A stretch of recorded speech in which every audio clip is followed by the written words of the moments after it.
we go. Boy. Apologies, friends. That was a weird glitch in the Matrix. And it was also that was an interesting little reminder about how much we rely on the interwebs and how magically when the interwebs don't work, how it becomes a gargantuan pain in the patootie. Hey JC. Hi Megan. Hi Binky. Hi Dolores. Hi Maya. Hey Connor. Evan Fitzgerald Lambert. Oh wait, Irish. Evan Fitzgerald Lambert. All the way from Ireland. What I said, lovely thing to have you with us. Cat Librarian, lovely to have you with us. Legend 12. Evening to you, Squire. Lovely to have you with us. So, yeah, that was really weird. I don't know what happened. I have a couple theories. So, 7 minutes before the stream, as always, I launched Streamlabs, which you're watching right now. And everything goes fine. And I go live, and it won't connect. And I'm like, oh, that's weird. 5 minutes earlier, I was moving this table. So this is my very fancy, the gaming table, right? My Italian gaming table. As I moved it, this guy normally sits on top of this guy. I'm gonna put it back actually where it normally belongs. This lives down here. This is my internet. And it just lives down here. This is my router, my mesh router. It just lives down there. Okay, no big deal.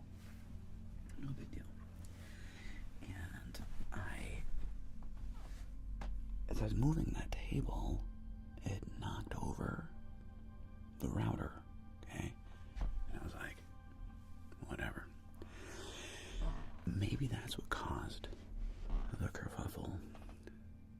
The other possibility is that in our neighborhood right now, LADWP, Los Angeles Department of Water and Power, is doing a ton of stuff in our neighborhood right now. And they have power poles, and I think they're just redoing a ton of things in our neighborhood. It would not surprise me if those boys clipped my internet for a moment.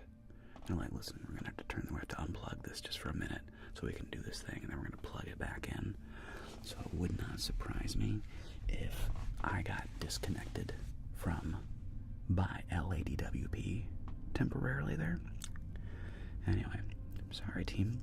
Sorry for that weird delay. But we're back. And Craig Lumsden. Wait, Scottish Craig Lumsden. We got Scotland in the house, we got Ireland in the house, England in the house. So basically, Great Britain is well represented. The only thing I need is a true Welshman. And now what about, and a Northern Ireland. So you gotta have what? No, but Northern Ireland is weird. They're not part of the UK, right? Aren't they their own little thing? There's because the UK is England, Scotland, Ireland, and Wales. But Northern Ireland is its own little weird thing that's not part of the UK. I forget. You guys have a funny country. Anyway, Evening Darkest Claptrap, Discord Kate, Hyper Galaxy. Welcome, T-Kite, over on YouTube. Welcome, friends. Hope you're having a good Thursday. It's a weird start to this stream. Let's reset ourselves. Let's take a nice calming breath. Oh, Southern Ireland are their own thing. The North is in the UK. Isn't that fascinating? Let's take a calming breath. I'm going to recenter myself.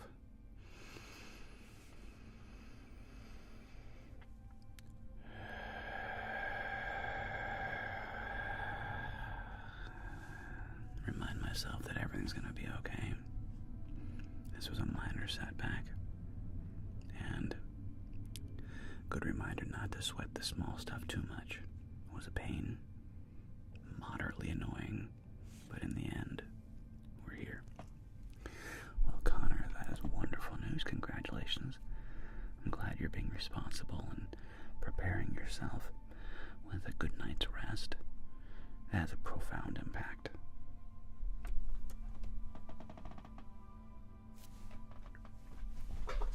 Fucking muzzy. Fucking muzzy, bro. Oh, you lucky bastard. Dude. I see you, son of a bitch. I see you, you son of a bitch. Oh, lucky bastard. You lucky bastard. There's a muzzy in my room. Hate muzzies. Where'd you go, you little bastard?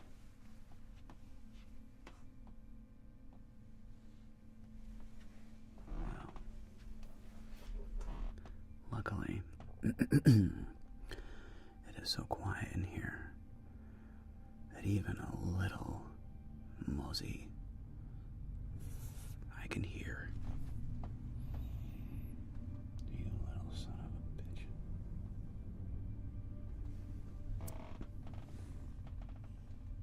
I hate muzzies. Anyway, Maya, you're home from the hospital. Well, that's lovely to hear, darling. I'm so glad you're home safe and sound. Yeah, so funny. Northern Ireland is in the UK, which I believe includes Dublin. Let me look on a map. Let me look on a map and verify my Irish geography. Let me check. Let me trust but verify. What is... Okay, there we go, Ireland. No, so Dublin is not in Northern Ireland. That's crazy. That's wild. Huh. You believe that? So, regular Ireland is... I bet that's... So, Belfast is part of the UK, but Dublin and the rest of Ireland is not part of the UK. That's so confusing to me. But whatever. Do your own. Do an outtake of the Crocodile Hunter, Abby. I'm not sure that would even look like an outtake of the Crocodile Hunter. I'm gonna poke the most dangerous animal in the world. Oh, right. Poor Steve. Man, shout out to Steve Irwin. What's amazing about that guy, I kind of grew up on Steve Irwin. I mean, I'm definitely, what do you call me, a millennial. And when I was a kid, like, yeah, they were always great. They were always great animal shows. One of the great, maybe the greatest animal show, of course, was Steve Irwin. And as a kid, I loved Steve Irwin. I watched his show all the time. When he died, I was quite sad by that. It was really a bummer. But what's amazing about Steve Irwin is that his family lives on, and his son looks so much like Steve, and his wife and daughter have kept the park up and running, and yeah, but what a loss. I mean, Steve Irwin was such an amazing ambassador to all these amazing animals, and many people are certainly standing in his footsteps. Recently I think the main person out there doing that is like Forrest Gallant. If you're not following Forrest Gallant on Instagram, do yourself a favour. Guy's quite fascinating. And who's the yoink kid on Instagram? He's interesting too. Always yoinking these crazy animals. Anyway. And Evan Fitzgerald Lambert has had it. I get so good at dealing blackjack. Or just dealing a lot of blackjack, mate. Again, I like to point out, if you go back and watch my early, like my first 2 or 3 blackjack videos, they are tragic, like terrible, unwatchable.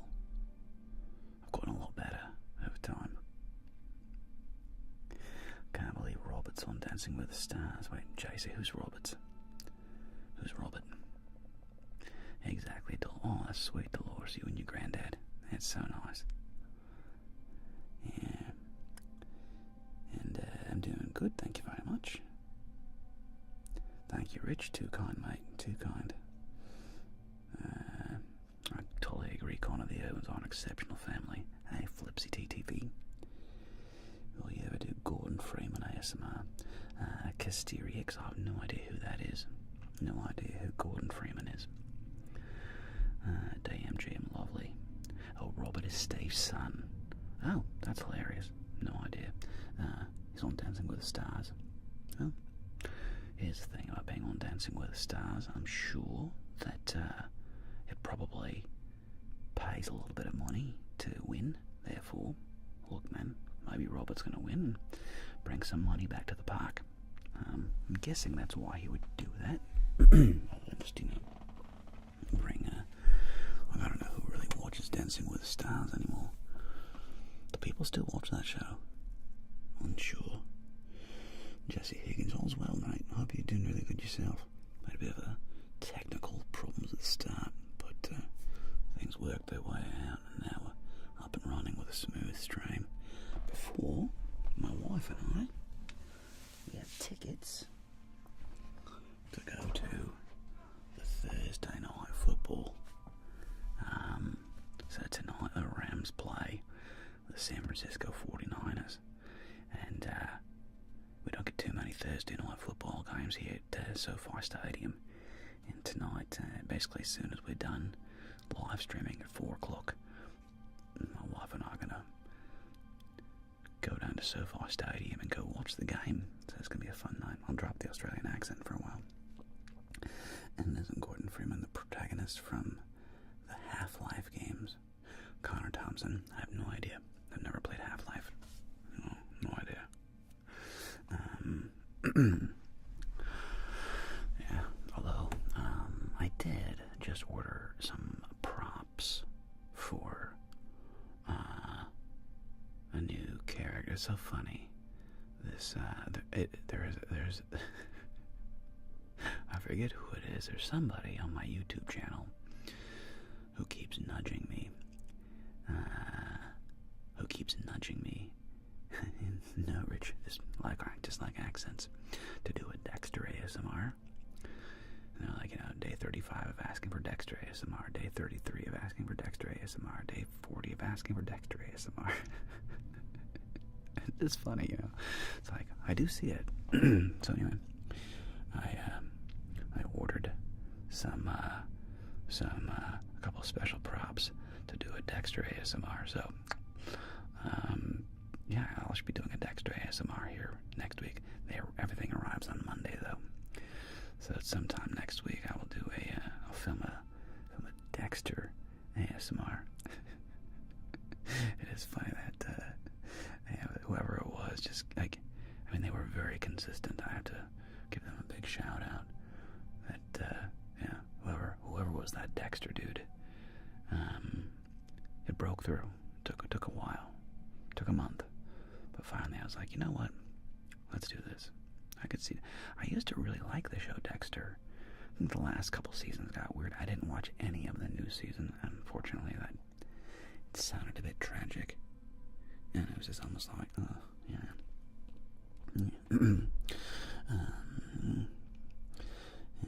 but would you take a suggestion? And what Abby said, yeah. But what's your suggestion, darling?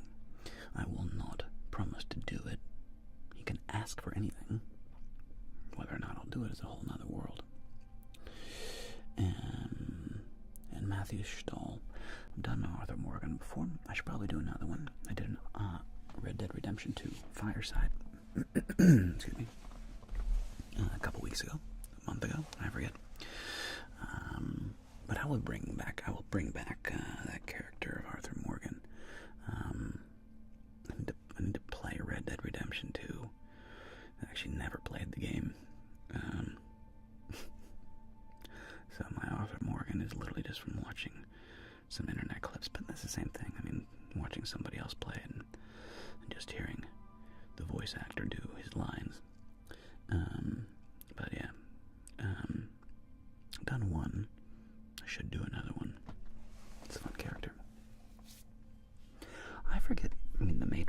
JC, what action?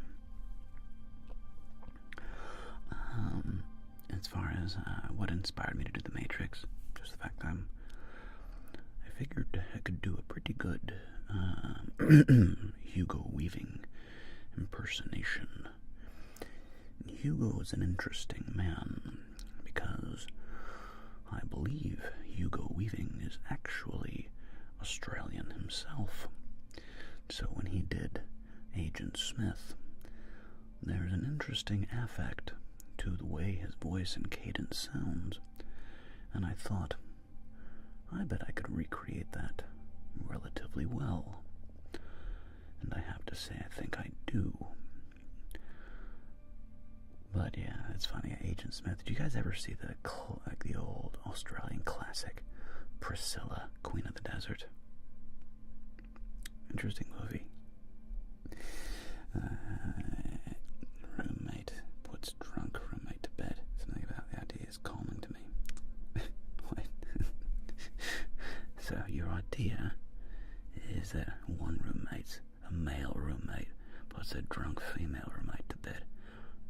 Well, I can see why that'd be soothing, especially the female audience, where it's like a very safe male, right?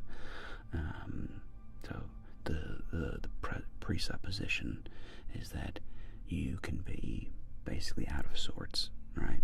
You got too drunk or whatever, and you're incredibly vulnerable, and in that very vulnerable space, a male, me in this case, gently tucks you in, puts you to bed. It's very specific. I don't know. I don't know if it's in general. I don't know. Maybe. I don't know. It's an idea. It's a weird idea. You poll the audience. Would anybody else want to see that? Because here's the reality, man, dude. I have gotten so many amazing suggestions from you all about things I just would not have thought of. Because again, I'm weird. I do not really consume ASMR. So when you all give me, there's some interesting suggestions you give me, and you're like, I love this particular trigger. I mean, and some I never would have thought of. That never would have crossed my mind to do that kind of a trigger. So in this case, would that be something that people are interested in seeing? I guess the title would be what would be the title? Thanks for the follow, Vivek. What would be the follow? What would be the title?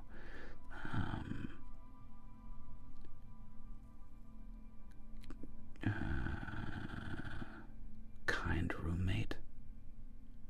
Kind roommate. Help, puts you to bed, puts you to sleep. But it's what would that title be?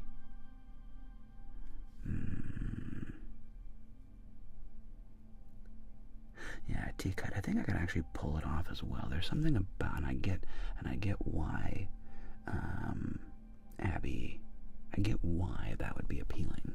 So I kind of understand the psychology behind it, because again, it's all about being incredibly vulnerable and having something safe where, even when you mess up, that you're still going to be taken care of, which everybody should be.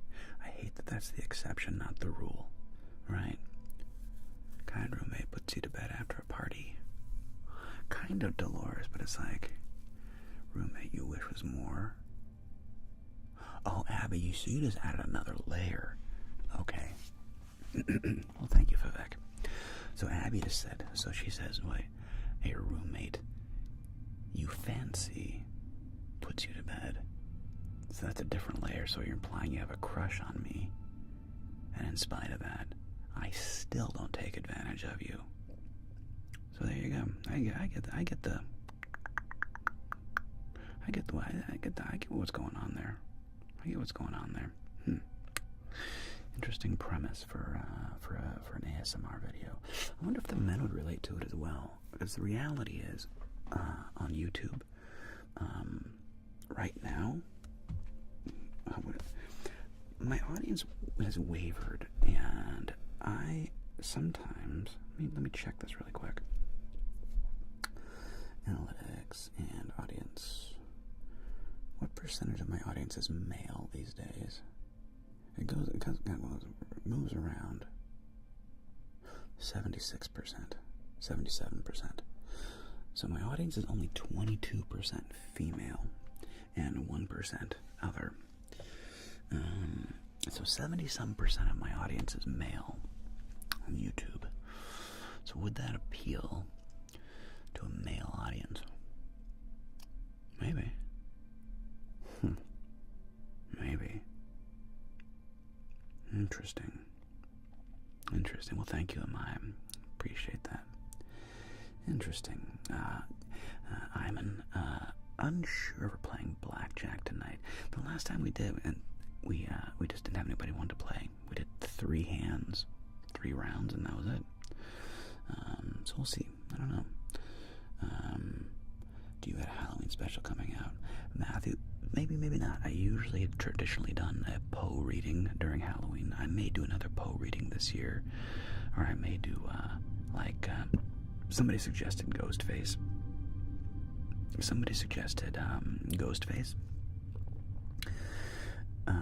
Read you a story or tux you in or something weird like that.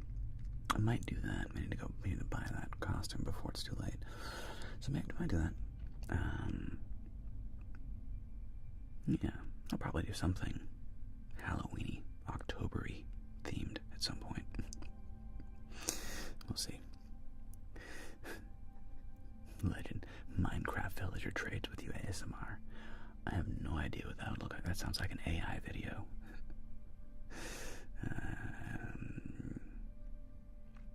Jim, I can definitely see the appeal of the roommate thing. It's like comfort to help you wind down. I can see that. I can see what you're talking about. Do Ichabod Crane. I do like Ichabod Crane. Big fan of Sleepy Hollow. I loved, of course, Johnny Depp's Sleepy Hollow. That'd be a tricky one to recreate, though, or do it in an interesting way. I found that tricky. JC, it is the Jewish holiday, although I don't teach. I only teach on Tuesdays and Wednesdays. So, I don't teach on Thursdays. I did last week. I taught on Thursday. But it's a rare exception. So, normally, I only teach on Tuesdays and Wednesdays. And then I take the other 3 days of the week and dedicate those to my channel.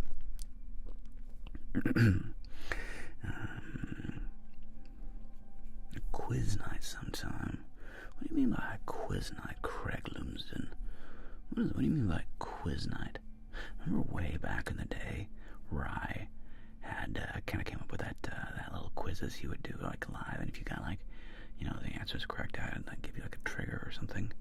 That was cute, but I'm not sure what you mean by a quiz night, unless you just mean general trivia, whatever. It's an idea. Maybe I could do another head in the mode video. I teach chess, Matthew. Chase. Ajedrez. I teach chess. Hey, Maya. Good to see you. Glad to have you with us.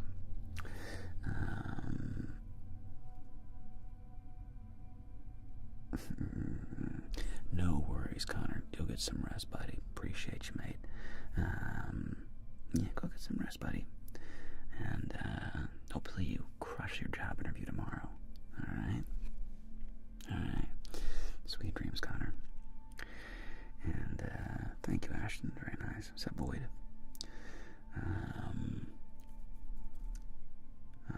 Interesting.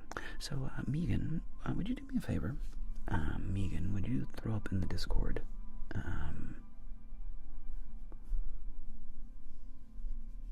I gotta winnow this down, but the premise is a roommate you fancy puts you to bed after you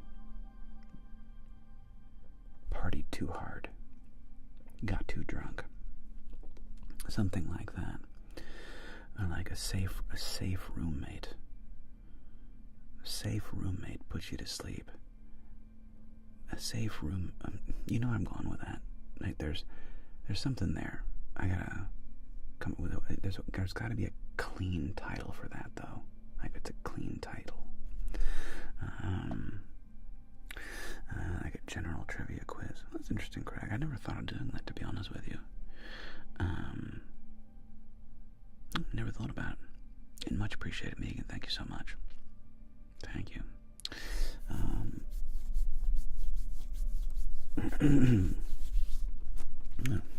It has been a interesting day, productive day. Tomorrow's video is almost finished editing.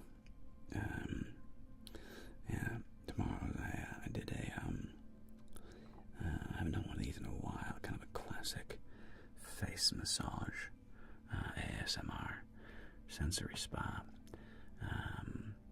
It was put up as a channel request like quite a while ago. So yeah, it'll be a facial massage ASMR featuring latex gloves. That's tomorrow's video. And at some point I'll do Edna Mode again here, of course. And we're almost due for a Joker, an Edna Mode series. This is funny. It's like there's just such disparate types of my audience. There's like my Edna Mode people, and they may not like the Blackjack people, and the Blackjack people may not like the Edna Mode people. I don't know if they all like the Joker or not. It's funny. I have such interesting little audience pockets. And then like the people that like the dad tucks you in stuff definitely don't like a ton of my other things. It's the nature of the beast.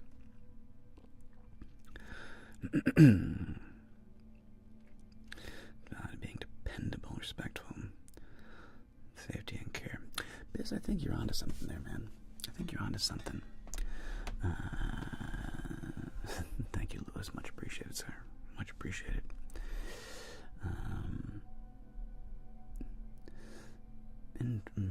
Your roommate is a true gentleman.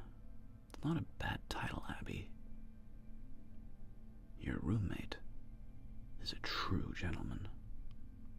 That's not a bad title. Megan, darling, would you record that for me on the Discord? That's actually not bad. Your roommate is a true gentleman. That's interesting. That's an interesting premise. It's an interesting premise. Okay. Fascinating. Yeah, we might do that. It's funny how triggers work, though, in the world of ASMR and psychology, right? Where, yeah, there are scenarios and situations which could be scary or threatening. Por ejemplo, for example, going to the hospital, right? Thank you, DMG. Edna and Joker. Multiple character stuff is a whole other ball of wax. It's a giant pain in the booty. I've mostly avoided it because it's complicated. And I'm a bit lazy when it comes to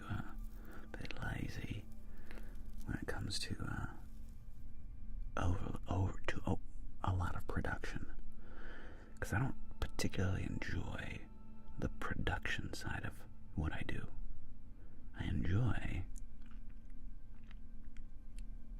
the vocal part of what I do, but the production stuff is tricky, doing multiple characters. Thank you so much, Megan. Thank you very, very much. And Helmut will come back. All my characters I like to just kind of keep on the long wheel. Sometimes I'll do more of them at a time, and but like Edna was popping up like one Edna video per week there for quite a while. I've obviously backed off on that. I was like, I did a lot of Edna Mode, and I was like, and she's great. I love Edna Mode, but I've done a lot of Edna Mode. And same with Helmut. I've done Helmut is your doctor. Helmut's your gynecologist. Helmut is your, Helmut examines your balls. I've done Helmut is your therapist. Helmut is your blackjack dealer. Helmut is your Helmut is your stylists. So yeah, kind of like I've done those. But yeah, he'll come back. Good old Richard Head. I'll bring that character back, JC. And yes, Void Helmut was very, very versatile. But so was Edna Mode. But Helmut is very versatile. He's a very, he's a charming character. I will definitely grant you that. Another Dennis. A chance of another space facts video or some accelerated historical references that highlight the difference in the modern world or how people lived long ago. So Dennis, so what you're asking for is kind of like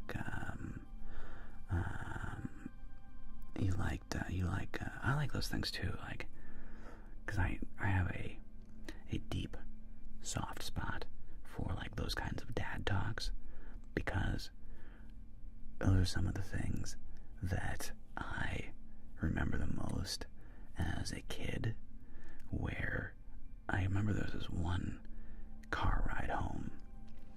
It's funny, I was talking to my parents last night on the phone, and it was interesting, as most of you know, I grew up in Dayton, Ohio, but Dayton is nowhere near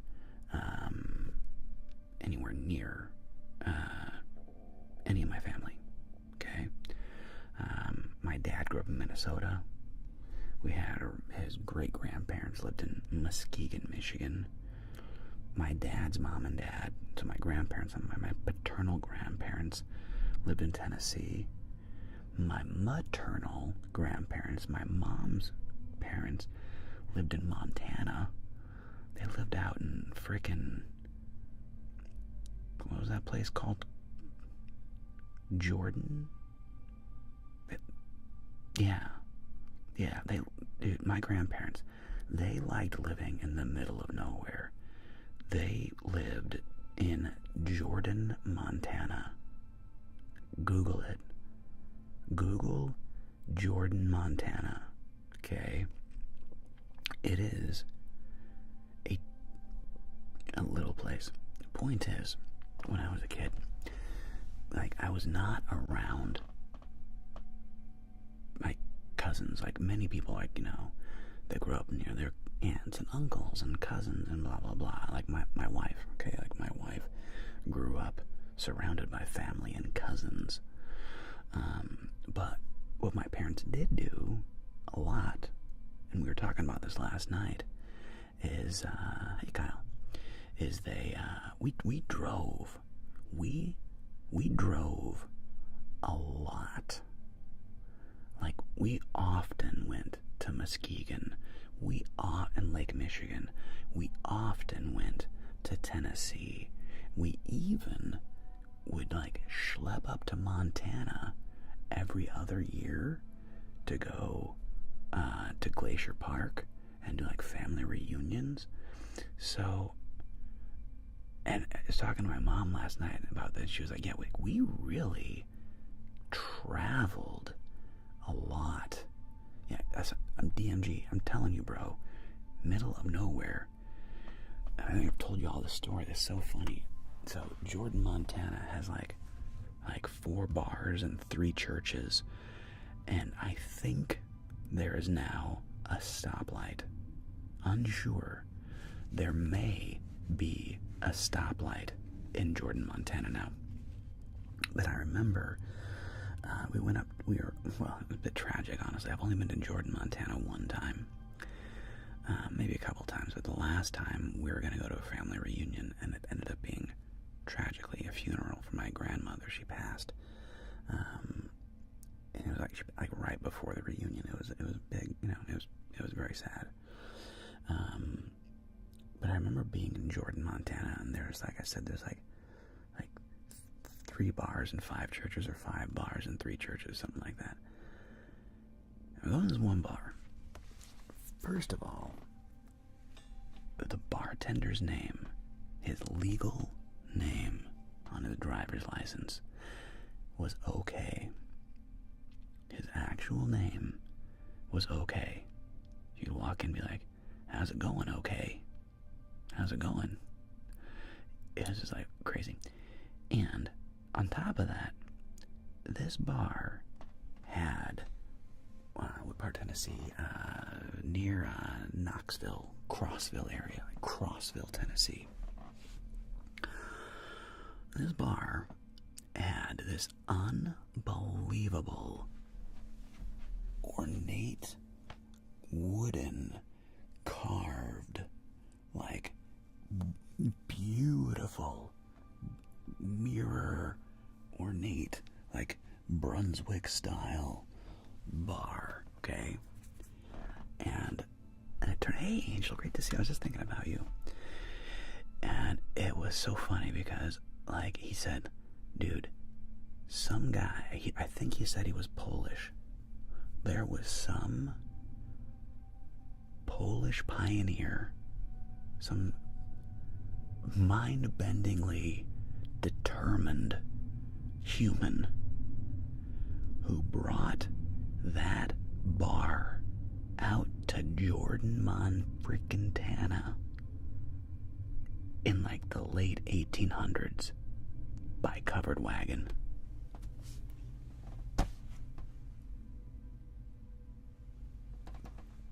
Some guy, probably with his family, schlepped this ornate, beautiful, wooden glass bar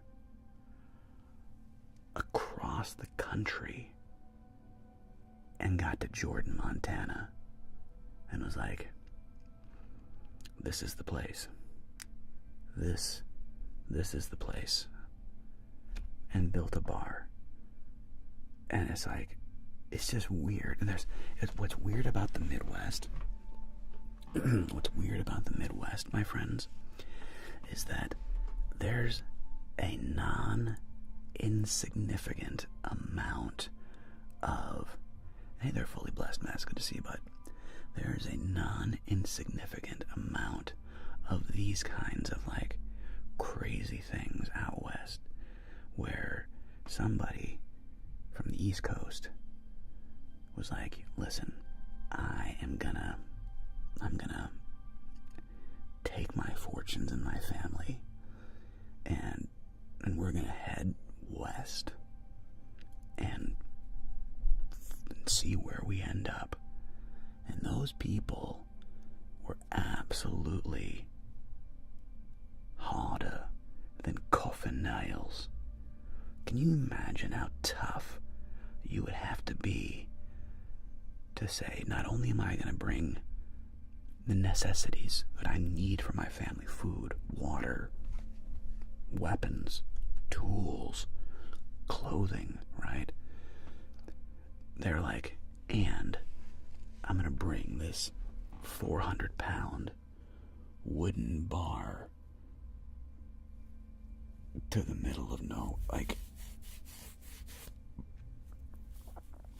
bro, it just blows my mind. Yeah, crazy, man. Let's see. No rush hour, it's rush minute. In Echo, Oregon, population 800. Small towns, man. T-Kite, the videos you'll release the day you get an editor are gonna break YouTube. Yeah, one of these days I'll get an actual editor who actually enjoys editing and offload all that stuff to that person. Let's see, J Boogie, are you gonna enjoy the absolute crucifixion your Rams are gonna lay on my injury squad 49ers? I will, J Boogie. Listen, you 49ers have humiliated us at home one too many times. So will I shed any tears if we annihilate the Niners tonight? No. In fact, I would say run up the score. You people deserve it.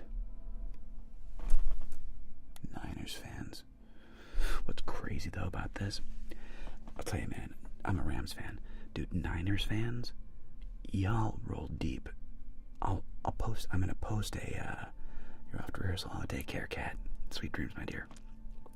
I'm gonna post a picture of SoFi Stadium for you guys on my Instagram tonight. It's gonna be half red. Like, Niners fans, I gotta say, y'all show up, man. Like it's almost embarrassing that like half of SoFi Stadium is gonna be red. Like when the Eagles came, when Philly came, I swear to God, it was 2/3 green. I was just like,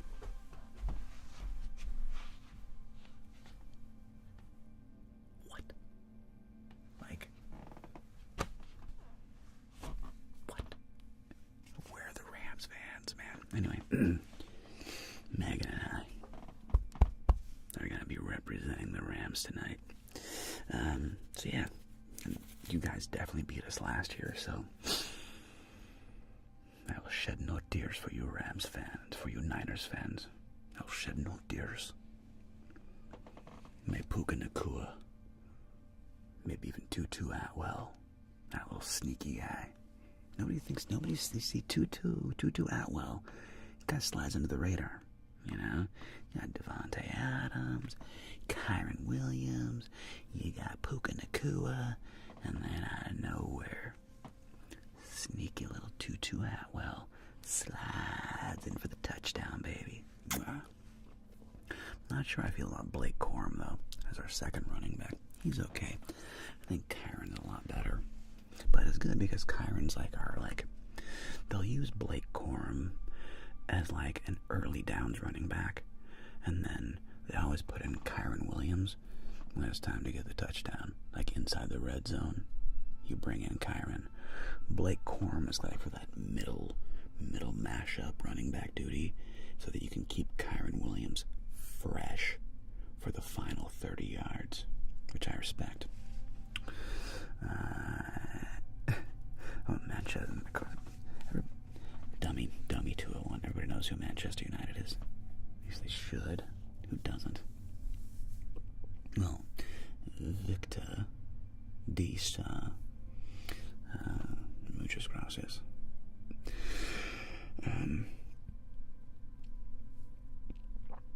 Luis Antonio, the story of the pioneer that brings the bard up to Montana. How would I even do that? Would it just be the tale? Like I just like dress up as like some old pioneer and like, let me tell you the tale of when I brought bar 1,500 miles across. Well, see, he would have said, it's no longer politically correct. That person would have said like Indian-infested country, but you can't say that now. It's like super offensive. But like across like in Native American controlled territory, something like that. It would be like the politically correct modern way of saying it. And it's funny, man. It really bugs me. It really bugs me when there's this whitewashing of like how the world used to be. It's like, don't whitewash how it was, man. Like, I'm sorry. When you read Tom Sawyer and Huckleberry Finn, that's how it was. And you could wish that it wasn't like that.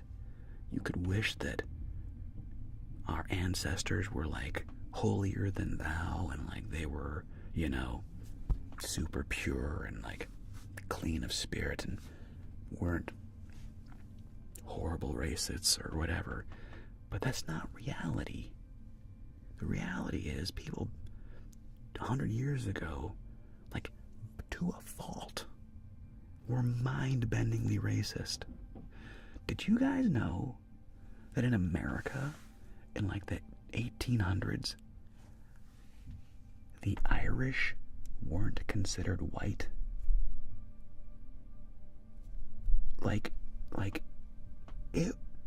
The level of racism in New York City at the turn of the century was so profound and like wild. I think modern people would just be like, I don't understand. What do you think about these people? It's crazy. And it bothers me when people try to like whitewash the past, where it's like, no, they weren't actually that bad. It's like, I'm sorry, man. They were. People were just savages to each other. Horribly mean. Like, human history is just one brutal catastrophe after another. Until yesterday. Like when I say yesterday, I mean like the 1960s and the 1970s, where like people were finally like, no, we're gonna change. We don't want to behave like this anymore. Crazy, man. But yeah, don't whitewash history. Now, of course, whitewash history if I have to do a role play, because like, there's no way I could actually talk the way somebody from 1895 spoke and not be canceled on YouTube. So I'm forced to whitewash my speech and say things like Native Americans. Whatever, it's fine. It is what it is. But it's not real. And it's like, are you doing kids a service by pretending that that's not the way it was? Like, is that helping? To go like, oh no, back in the day, everybody was so kind to each other, and nobody hated one another, and everybody got along so great. This is not true. At all. At all. But whatever. I am bound by the algorithm of YouTube to be politically correct. Or they literally will, like, get rid of your video. Anyway.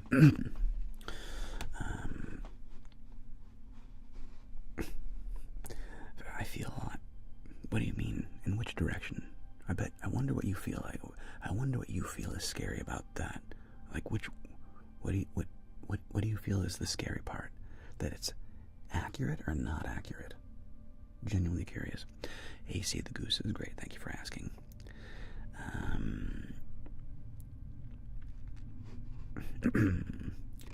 And Mac Jones, Jake, Trans better be ready. Listen, Boyd, we'll see, bro. But yeah, dude, yeah, don't whitewash history, people. And like, it really bugs me that there's like a campaign to rewrite Tom Sawyer and Huck Finn, and it's just like,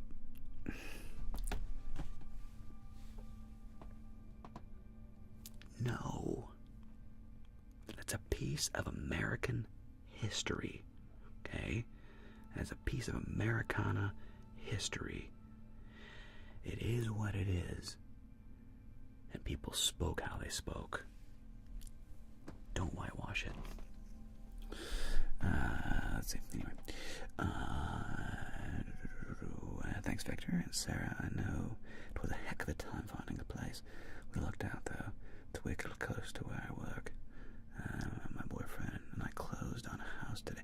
Sarah, massive congratulations. That's amazing. And Abby, you had a mechanic named Merry Christmas. That's hilarious, Abby. It's hilarious. There you go. One son was named OK, the other one was named Merry Christmas. Makes sense. Why not? Midwest, man.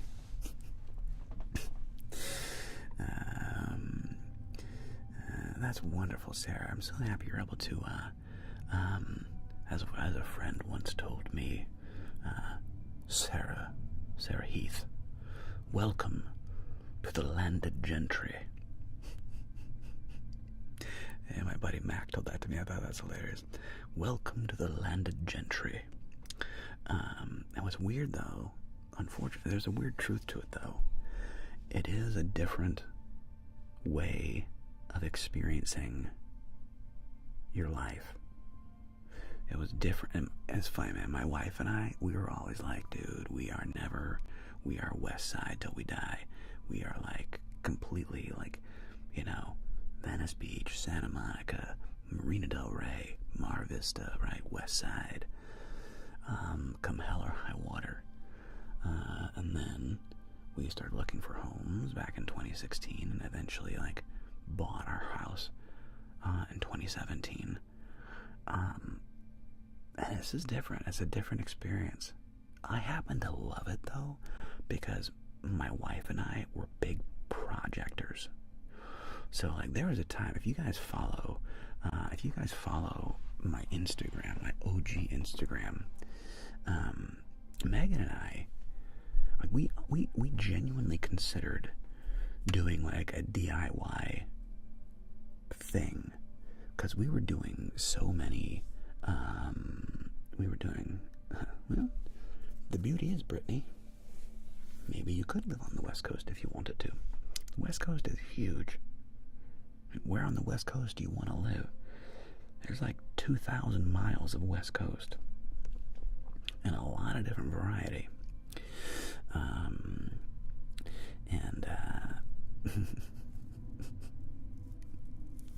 And Abby, that's kind of what I'm talking about, like your last comment though.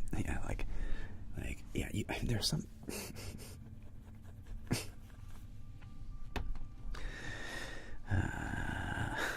yeah, I feel you, Abby. It's just like, there are just things that are just obviously true, that if you say, people are going to be like, well, it shouldn't be.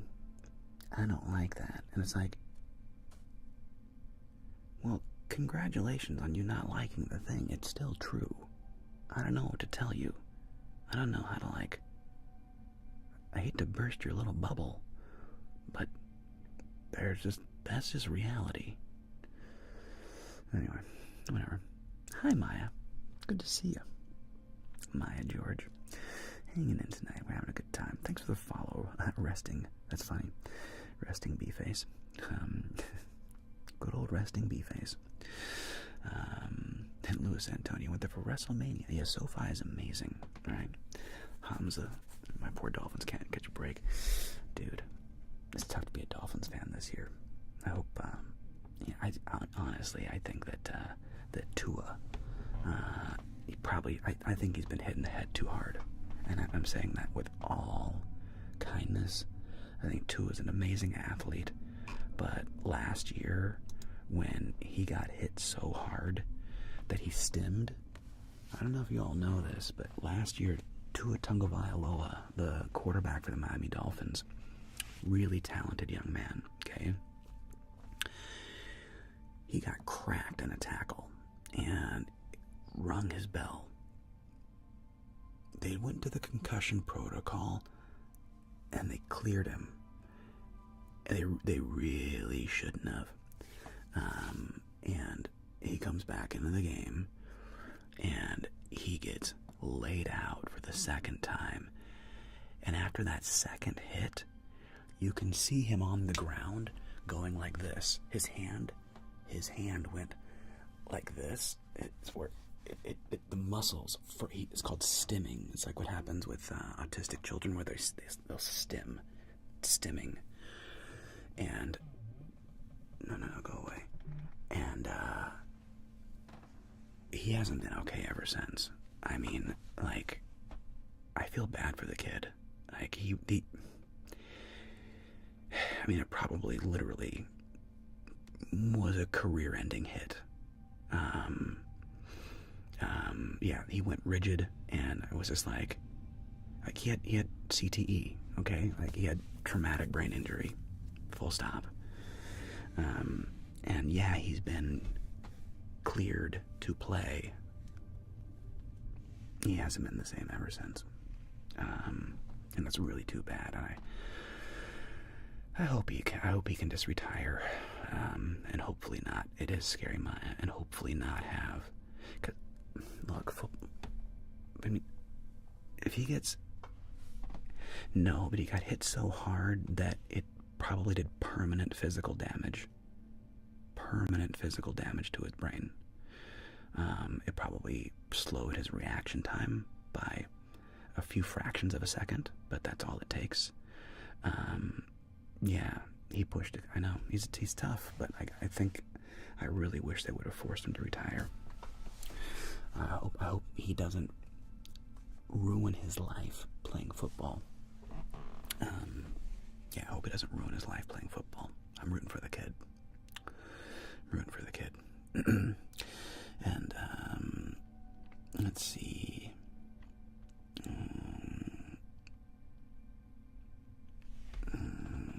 What did I miss over here on YouTube?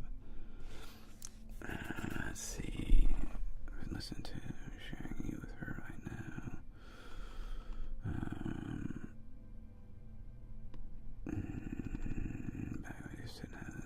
I'm glad we do. Manitoba. Represent Northern Canada, bro. What's up, Manitoba?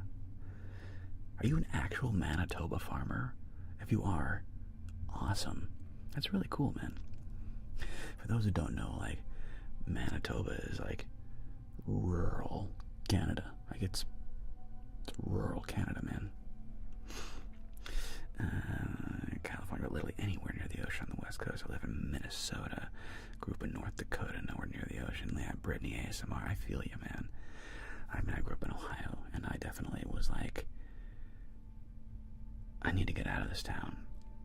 Like, I'd heard an expression when I was a kid, when I was living in Columbus. Somebody was like, honey, you are too fierce for this town.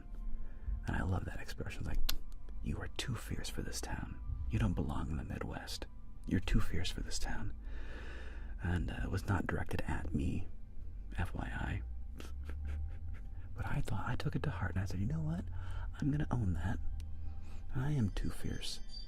I'm too fierce for Dayton, Ohio. I headed west. I went to Seattle. And Seattle's great. Love Seattle. Darling, you are too fierce for this town, darling. You need to get out and express yourself. You must be fully expressed at all times. How can you do that in Bismarck, North Dakota? The answer is you can't. What do you think? Lincoln, Nebraska is going to be the place that allows you to be fully self-expressed, darling? Of course not. You must get to the coast, either New York or Los Angeles, where all of the magic is happening.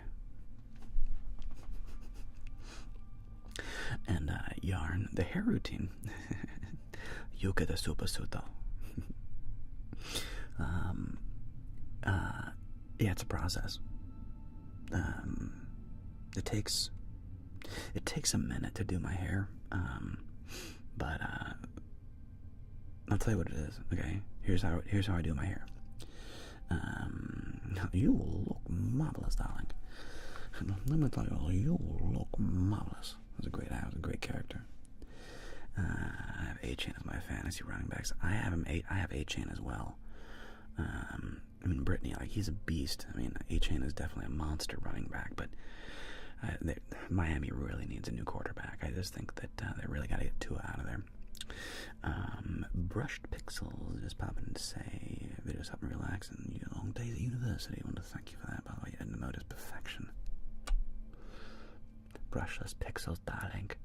You are too kind, and you are welcome. Bismarck shout out. Johnny Demonic, yeah. So what you do, after I wash my hair, I get it 95% dry. This is very important. 95% dry. It has to be a tiny, tiny, tiny bit of moisture left. Okay? And then what I do is I take about a nickel size of my pomade. I can feel meditation music on in the background.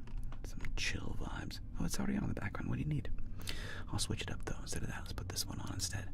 We'll go to this one. Calming Synth. Also by Bearded Audio ASMR. Shout out to Bearded Audio. So I'll take about a nickel of American Crew forming cream. Okay? That's what I use. American Crew forming cream. And then I'll smash that up. And I'll smash that up. Okay? And then you start in the back, and I just smash all that into the hair. It's okay. It's like just get it, smash all that product into my hair. And then I comb it. And when I comb it, it looks pretty wet. It looks kind of like, yeah, it'll look wet. Okay, like slicked hair from like the 50s, you know. But I have to do that, and I have to let it set. And I try to let it set, doing my morning routine, other things, for like a half hour. And once it's set, then I take a wide brush. It's called a detangler brush. And then I'll brush it out. So I completely, I put my hands through it, and I brush it. But because I let it sit or set, I've trained it now to be like this, right? So I've trained it, but it's a process. You guys have seen that. You guys seen my natural hair before? I'm trying to think if you guys have ever seen just like no shower. And not Burning Man, because Burning Man, I get playa hair, and I love my playa hair. Playa hair is like its own weird, wonderful thing, where it, yeah, it's just like its own weird, wonderful thing. So, like, in my default world, I don't know if you guys have ever seen my hair. It's very unimpressive, is the bottom line. Like, it's very mousy. I don't know. It's mediocre at best. So, yeah, I've learned how to do this. Need a cigarette and a glass of gin if it's the 50s. I like using American Crew. I use the Suavecito pomade. I've never used that, Jay. Hey, boy, hey, chill at the Lincoln, Nebraska. I'm not hating. I'm just saying it's not a fierce town. It's not hatred. It's just Lincoln, Nebraska is a small town. That's all. Maya George, so how long is your hair without that? Does it go down your nose? Yeah, it goes down to about, my hair goes down to about here. If I put all the way down, it goes down about my nose. Down to about a little below my nose. Yeah. Something like that. Oh, Burning Man was great. It was a weird Burning Man, but yeah. Megawitts. Does it work at 96% dry? It does. But what it doesn't, I'll tell you what's weird though. Megawitts is that if I let it go fully dry, it doesn't work. My hair looks weird. It won't.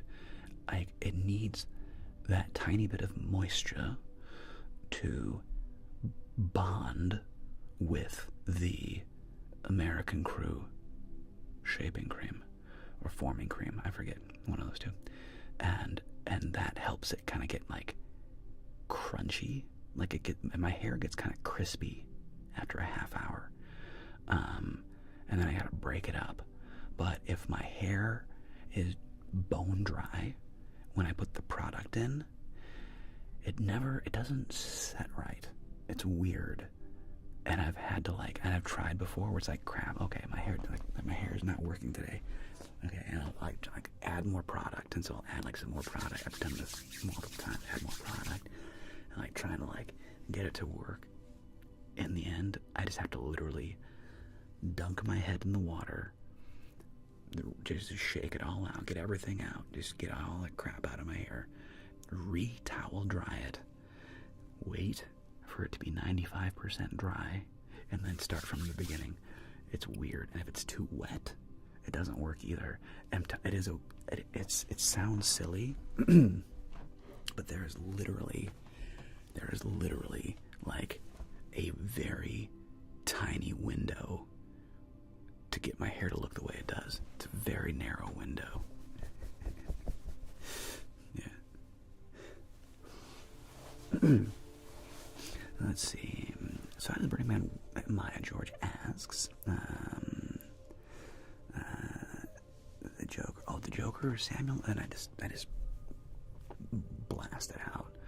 So the Joker, I just have my normal hair, and then I just make it messy. I just make it super messy, and then that's what I do. So I just like, yeah. So that's what I do with the Joker. I just take this hair, and I'll like push it all down, and go this way, and then go this way, and then smash it around with my fingers, and then like just kind of go like, so it's just like kind of wild and like, you know, the Joker. That's how I do that. The mystery behind the scenes.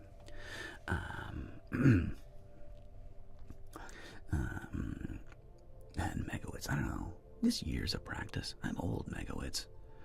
I've been doing this, but I've gotten much better in the last like 7-8 years, I would say. It took me a while to figure out how to do my hair right. It took me a while. I used to do like boy band hair, so like Brad Pitt and Seven look, kind of short, but like, you know, musty, messy, you know, like Chandler from Friends. Remember that haircut that everybody had? The Brad Pitt from Seven haircut. I rocked that for quite a while, kind of a boy band look. And then at some point I started doing like the more like Johnny Neutron hair when I was bartending down at Palmia. And I just kind of worked it out. About like 10 years ago, I started figuring out how to do it. So I've been doing it this way for like 10 years. And then during the pandemic, what's crazy is I've gone to a professional barber, stylist, like one time in the last 5 years. Because during the pandemic, I had to start cutting my own hair, right? I was just like, well, okay, trust your gut here, bro. So I started cutting my own hair during the pandemic, and I just never stopped. I just kept cutting my own hair ever since. I got good at it. I was like, okay, I understand like how I want my hair to look, and so I just started cutting my own hair. It's kind of crazy. Anyway, okay. So,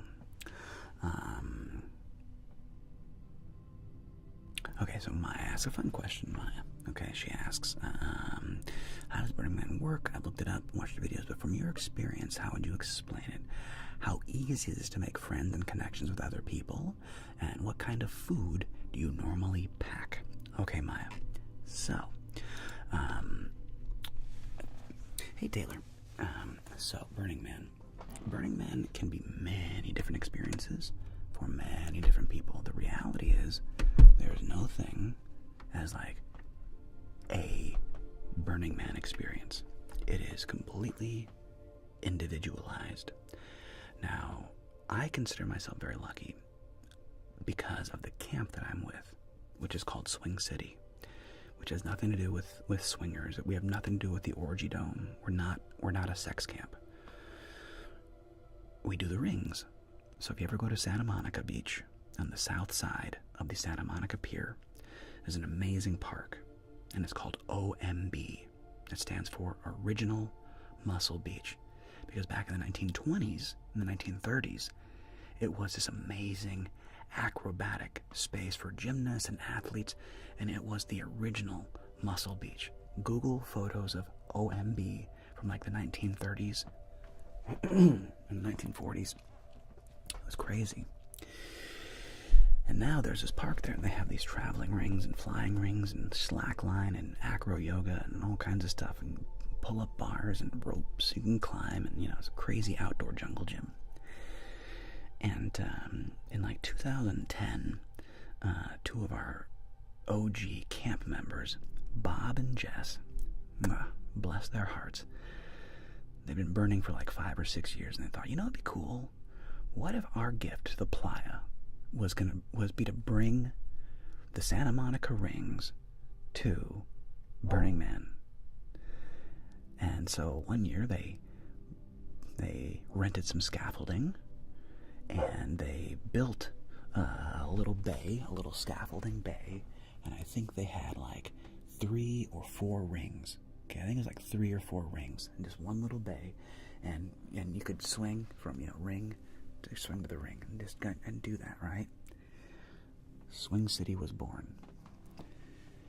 From there, it grew. It was instantly a very popular camp, and from there it grew, and we got bigger. And I joined the camp in 2014. By 2014, there was no kitchen still, and my first year, this is before I met Megan. So my first year, I brought, what did I bring for food? I brought Chef Boyardee. I brought canned soup. I brought very basic food, okay? And the next year, we had a camp meeting, and they were like, you know what? There's a missing in our camp, and that missing is mealtime. Several members of camp had purchased meal plans at other nearby camps, and at dinner time, they would go to these other camps and break bread and sit around and talk and bond. And we realized, like, that's an important thing to do as a camp. It's important to eat together, and it's a communal thing, and it bonds you to cook for each other and eat together and drink together. And it's a communal thing. So nowadays, Maya, I don't bring much food to the playa. We bring, like this last year, our friend Corey, we always bring, like, she brings, like, pickled bean salad. So, like, cold pickled bean salad, pickled, any kind of, like, a pickled something, okay? Because it's naturally preservative. And so we'll bring some food like that. Like bean salad is, like, make a bunch of that because it's super healthy. And, like, the vinegar is so good on playa. You want things that are salty and vinegary. It's very delicious when you're on playa. But our camp has an unbelievable kitchen. Our lead chef, Lisa, is an absolute monster. We eat better on playa than we do in the default world. Like every meal is like, oh, tonight we're doing Indian blah blah blah with, like, basmati rice and curry and pickled this on the side and naan bread, and then tomorrow night we're doing like steak and fajita things with, like, peppers and this and that, and then the next night we're gonna have like hamburgers and hot dogs, and then the next night we'll do. She just makes these amazing meal plans, and so we eat like kings when we're on playa. It's crazy. Like, we don't even lose weight, which is nuts. Like you're gone for 2 weeks and you don't even lose weight on playa. Holy crap. Because we eat so well. So that's not everybody's experience. That is our experience with Swing City, which is amazing. So we've had this amazing kitchen, and the kitchen's only gotten better since 2015. Like, the first couple of years were rough. And at first, like, Lisa, it's crazy. Our camp's like 100 to 120 people. And at first, Lisa was trying to be accommodating to everybody's dietary needs, okay? And when you have 115 people, you're going to get some, it's like, okay, I'm vegetarian. Okay, fine. Well, I'm vegan, gluten-free. Okay. Well, I eat meat, but I'm gluten-free. Okay. Well, I'm gluten-free vegan. Okay. I'm allergic to garlic. I'm allergic to bell peppers. I'm allergic to onions. Okay. And she would try to make these meals for everybody, and it was too much. The kitchen broke people. The people that were, like, staffing the kitchen and, like, volunteering, it was too much. Like, people would just get, like, meltdowns, and just it was too much work to be in the kitchen. And so we've learned that it's like, look, we're not doing that anymore. Okay, there's gonna be a vegetarian option. There's gonna be a protein option. If you want a protein, you can add the protein. And if you want it to be vegan, there are, like, some vegan things. But it's like, look, we're not doing I'm gluten, soy-free, dairy-free, but I eat meat. I'm protein vegan, but non-dairy, like, whatever, okay? if you have that many dietary restrictions, you got to bring your own food. I'm sorry. Sorry. If you know, I'm sorry. I feel for you. If you have that many allergies or whatever, I feel for you. But it's just too much work for a kitchen to try to accommodate everybody like that. So what else about Burning Man? So then, is making friends hard? No. Especially at our camp. But one reason for that is that especially if you're on what's called, we call it SCAT, Swing City Advance Time. And so if you're part of the build, it's you bond, okay? If you get to the burn early, like we always do, you help build the camp. You sweat together, you suffer together, you build together, you bond, and it makes Swing City have one of the most uniquely, no, I shouldn't say, there's many camps that have a lot of bond, but Swing City has a very tight bond. And in general, Burning Man is one of those things where, I might bring the bro character back, he's okay. Burning Man is one of those things where, you know, one of the principles is radical inclusion. So, include people. Like, people are really friendly. Like, really friendly. It's neat. It's wild. Yeah. Because the type of person that would even want to go out there, and I was talking again, I was talking to my mom last night, and it's funny, like my mom and my dad are thinking about going out and visiting my brother and his wife in China. And my dad doesn't really want to go. My mom's really thinking about it. And she's like, oh, my mom's like, oh, I want to go to China and stuff. I'm like, here's the thing, Mom. Okay. Megan and I love going to China. Okay, grab my back scratcher. Megan and I loved going to China.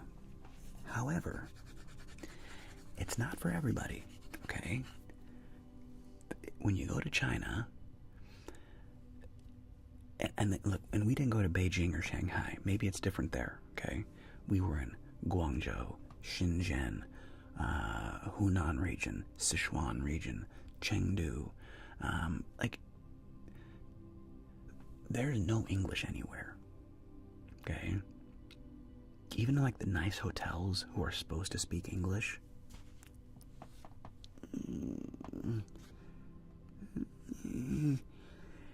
for example, the first hotel we were staying at, very nice 4-star hotel in Guangzhou, China. It's like I forget what it was called, like a Wyndham Suites or something. It wasn't that, or something else, I forget. Fancy hotel, okay? When we went to check out, the front desk had like overcharged us by a bunch, okay? If we didn't have Elena there, who was fluent in China, who was from China, to go, excuse me, no. What is this, and this? No. You guys, no. You guys are charging me, blah, blah, blah, blah, blah. This is rapid fire Chinese, okay? If you didn't have that, what are you gonna do? What are you gonna argue with them? No, you can't, like, you're done, okay? The point is, going to China is a very amazing experience, but it was challenging in many ways, and we really relied on Elena to be our guide, okay? Full stop. And it's kind of like that with Burning Man, where it's like I explained to my mom, look, Megan and I love Burning Man, okay? We love it. We've gone 8 times together, 9 times together, okay? We have the gear, we have, like, you know, the tent, the shift pod, we have like we are all in for Burning Man, right? It is not for everybody. Let me be very, very clear. Burning Man is not for everybody, okay? Like, if you need those, like, bougie accoutrements, okay, you ain't gonna find it. If you need a daily shower, Burning Man is not for you. If you don't like being uncomfortably hot, Burning Man is not for you. However, if those things don't bother you, and you love adventure, and you love human connection, and you love art, and you love exploring, and you love whimsy, and you love, whimsy, and just like fantastical things. Like, what if I did that? What if I just built that? And Burning Man is the symbol of like somebody with a little bit of money. Megan described it really well. It's like Burning Man is what happens if kindergartners were rich. Like, what if, a kindergartner's brain says, what if could I build, I know, we're going to be there. Like, what if I built a stack of cars on a 50-foot metal pole, and I stacked crushed cars on a 50-foot pole in the desert that you could climb on? And somebody was like, you know what? Hell yeah.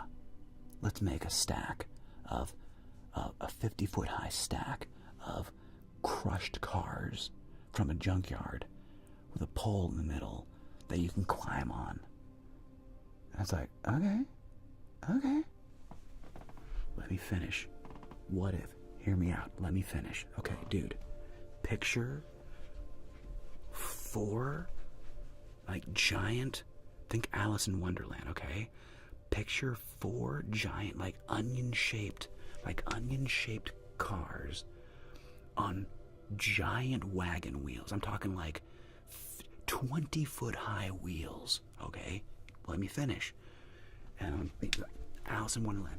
So what you're going to do is you have to climb up the wheels 20 feet to get into these onion-shaped cars. There's going to be pillows in them, so you can lounge up there, and you're going to tow this with a thing in the front. So it's going to be like a train, okay? And you're going to tow this giant, 3 cars, 20-foot high wheels through the desert. And somebody's like, bro, hell yeah, let's build that. Let's go. What if? Hold on, bro, okay. Picture 20,000 Leagues Under the Sea, okay? And this metal octopus. What if we built a metal octopus that breathes fire, okay? And it's steampunk, and it breathes fire all over the place, and we can drive this thing. El Pulpo. Google, if you haven't done, Google El Pulpo Magnifico. It means the magnificent octopus. El Pulpo Magnifico, Burning Man. Google this thing. El Pulpo Magnifico. It's is this real? Is this real life? What the heck? So it's just what if? You ask the question, what if? What if you did that? Can you do that? Is that possible? The answer is yes. It's wild. It's wild. Burning Man. Taylor, some people do sober. Some people do sober burns. To each their own, man. I'm not judging. But many people do Burning Man sober. Many people do drugs in the desert. Okay? Many people do Burning Man sober. Many people do drugs in the desert.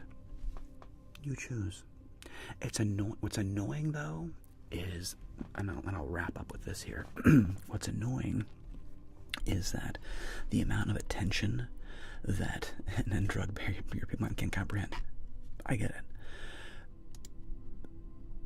The orgy dome gets way too much fricking attention. It's obnoxious. Is it a thing? Yes. Okay? That is a thing. And you can go there, and you can do that. okay, if you want to, okay? It's an option. It is such a tiny part of Burning Man that so few people actually do, and it was destroyed this year by the windstorm on Saturday. There are so, I mean, a 0.01% of the 70,000 people that go to Burning Man, okay, go to the Orgy Dome, right? A fraction of it, 0.0 something, like a few hundred people, maybe, okay? But it's titillating, and it's like, ooh, the Orgy Dome, yeah. Bet you go to Burning Man and like get crazy at the Orgy Dome, and it's like, dude.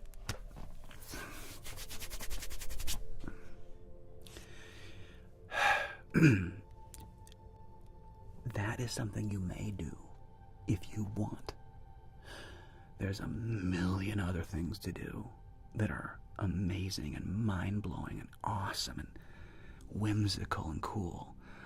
And it's annoying how much attention that gets because it makes it like, oh, all Burning Man is people going out in the desert and doing orgy stuff, man. It's like, it's not that. You can, if you want to do that, fine. But that does not define the burn. Anyway, little soapbox of mine. It's annoying because it's always on the news. You know, oh, the Orgy Dome got destroyed this year. Burning Man. Oh, the Orgy Dome. It's like, whatever, man. It's just obnoxious. A lot of other things got destroyed that are more important and more beautiful that didn't get any news coverage.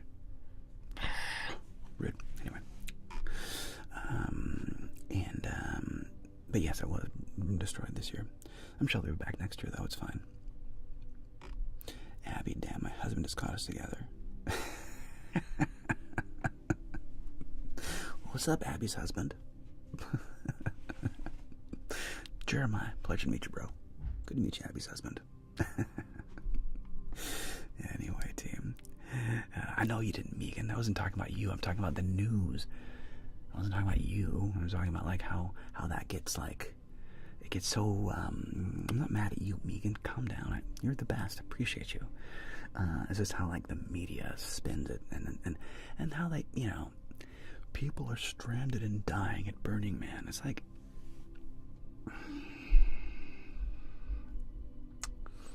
whatever, it's the news. The news is, you know, if it bleeds, it leads, right? But it has to be catastrophic. Then it'll make it on the news. Whatever.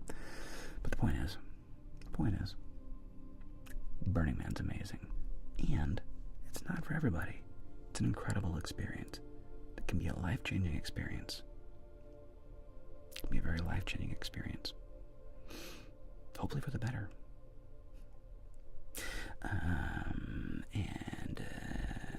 And the art is nuts. Yeah, dude, like, look at, you know, some YouTube videos of past burns and stuff, and it's just like the things that people build are just amazing. Like, it's just so cool. And you go like, how is this real life? How is this like how is this real? It's just too cool, man. It's awesome. It's awesome. Anyway, I really, really appreciate y'all. YouTube homies, thank you so much for all coming and hanging out with us on a Thursday. Appreciate you very, very much. I'm going to say goodbye to YouTube, and we're going to do a raid over here on Twitch to leave you in the hands of somebody else. But thank you so much, YouTube. I will talk to you. Well, you'll see a new video tomorrow. All right, back on Monday. Later, YouTube. And for us, over here,